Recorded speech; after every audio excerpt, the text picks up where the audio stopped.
Magandang hapon sa inyong lahat mga kapatid. Ako po si JDB, ang inyong abang lingkod. Nandito tayo ngayon sa Mindiola at katatapos lang magsalita ni DILG Secretary John Vic Remulla. Munti ko pang magawang bonchik. Anyway, magkapatid naman sila ni Boying. At yun na nga, kanyang assessment ngayong araw sa maghapon ay totoo namang peaceful ang rally. At katunayan, meron pong naganap na rally rito kanina. Pero saglit lang at sabi ng mga nakausap nating pulis, okay naman at nag-alisan din naman kaagad. Hindi nagkaroon ng escalation.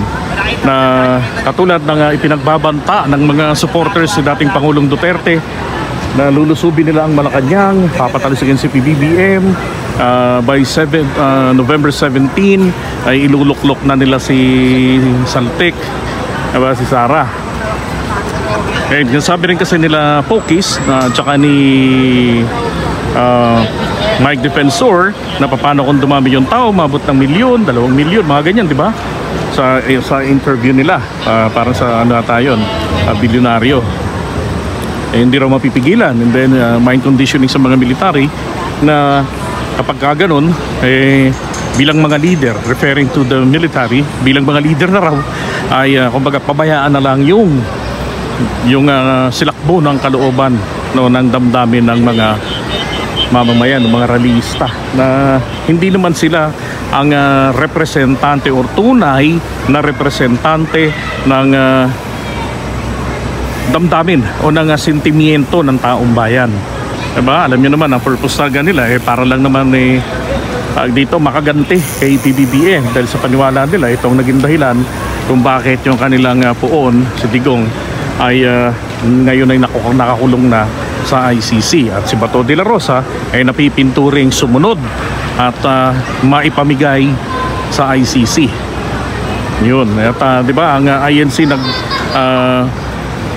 pahayag at ngayon nga ang unang araw ng kanilang rally. Ito namang mga DDS ay balak mag-infiltrate at EDSA ang kanilang target na pwesto. Pero mula po kaninang umaga parang wala na yatang naganap na rally ron.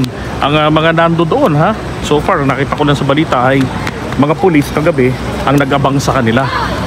No. So kung ngayong araw na to na miss nila yung pagkakataon na po pwedeng magrarasis bomba doon, pagdating ho ng ordinary days, ang alam ko hindi ho po pwede yun. So bukas ay Lunes and then Martes hindi ho po pwede na yung second and third day ng rally ng INC na balak nilang i-hijack, di ba? Isagawa nila bukas. So that's gonna be pain in the ass for them. So ngayon ay abang pa rin po tayo mga kababayan, maging alerto tayo. Ganon din ang ating mga kapulisan. Dahil baka nandyan lang sa gedli-gedli yung mga jeng-jeng na yan, parang ganyan naman naglalakad, diba, ng mga civilian. Tapos hindi mo akalain ano pala yun, isang mob na pala na manggugulo, diba? Kumbaga surprise attack, well planned but surprise ang estilo.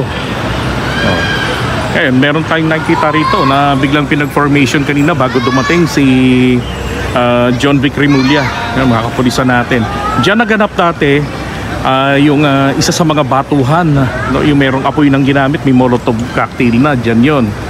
Tapos syempre dito rin po, yan, dito yung yung bakbaka nun. Ito yung nilusob ng mga rallyista noong September 21.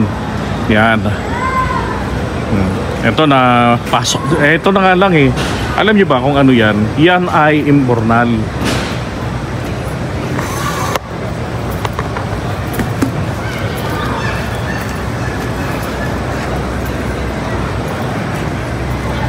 Di ba? Imbornal yan. Sabi ko nga, mainam sana kung naglundagan ng mga loko-loko at nakapasok sila. Nakapasok sana sila diyan sa loob ng ginagawang imbornal dito sa Mindiola. Alright, so ngayon ay wala pong bakas-bakas ang mga damuho. So abangan po natin mamayang gabi, hanggang sa bukas na naman, baka magparamdam sa panahon na hindi na inaasahan ang kanilang paglitaw dahil nga bawal ang ganong klaseng aktibidades during weekdays. Baka doon sila mang sorpresa, diba? Tapos lumusob, baka bigla silang maging milyon-milyon. Diba, nakakatakot yun. Baka biglang maging 2 milyon. Hindi ko alam kung saan manggagaling, ha. Yun lang yung pangarap nila. But anyway, magandang hapon po sa inyo. At nakakita ko ang isa sa mga Marcos loyalist dito. Hello madam, magandang hapon po. Ano ho ang masasabi? Anong pangalan nyo? Ako si Nilita Golong, isang small content creator din. Masasabi ko lang, okay naman tahimik. Wala nang rallyista, takot din sila kasi pag pumasok sila dyan, tostado talaga sila, oh. Malay mo, buksan yung live wire. Oo, nako, yari. Parang tusta. palakol yung barbed wire. Oo.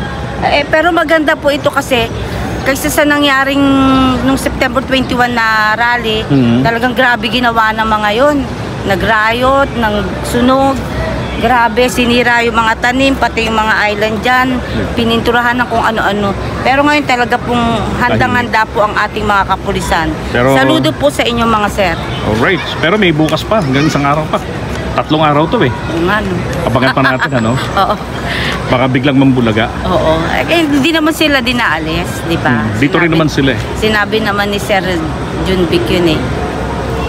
Alright, maraming salamat. Nilita Golong. Golong. Ng Malabon. Yes. Yeah. Thank you.